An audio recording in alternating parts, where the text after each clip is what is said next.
নিজেই এই ট্রাইব্যুনালের চিফ প্রসিকিউটরের দায়িত্ব পালন করছেন। এখানে বিচার কার্য যে উদ্দেশ্য প্রণোদিত বা প্রতিশোধ পরায়ণ হবে না, সে ব্যাপারে আপনারা কি পদক্ষেপ নিয়েছেন? আওয়ামী লীগ সরকার আমলে এই ট্রাইব্যুনালের বিচার প্রক্রিয়াকে রাজনৈতিক উদ্দেশ্যে ব্যবহার করা হয়েছিল।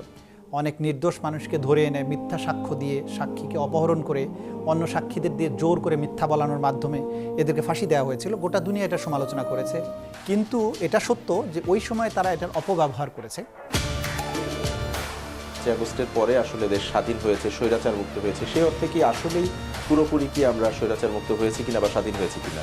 পুরোপুরি তো বলার সময় আসেনি। আমরা যাদেরকে আমরা গ্রেপ্তার করতে পেরেছি, যাদের বিচার এখন চলছে, সেগুলো একটা পর্যায়ে আছে। দুটো জায়গাতেই আলামত নষ্ট করা হয়েছে। প্রধান যে আসামি রয়েছেন শেখ হাসিনা এবং সাবেক স্বরাষ্ট্রমন্ত্রী আসাদুজ্জামান খান কামাল, তাদের ফাঁসির রায় হয়েছে। তো এই রায় কি আদৌ কার্যকর করা হবে কিনা এবং এ ব্যাপারে ইতিমধ্যে আপনারা কি পদক্ষেপ নিয়েছেন? রায় দেয়াই হয় কার্যকর করার জন্য, কিন্তু আসামি দুজন পলাতক আছে। একজন আসামিকে ফেরত আনার জন্য ডিপ্লোম্যাটিক চ্যানেলে চুক্তির মাধ্যমে যতটুকু যাওয়া সম্ভব ততদূর পর্যন্ত বাংলাদেশ যাবে।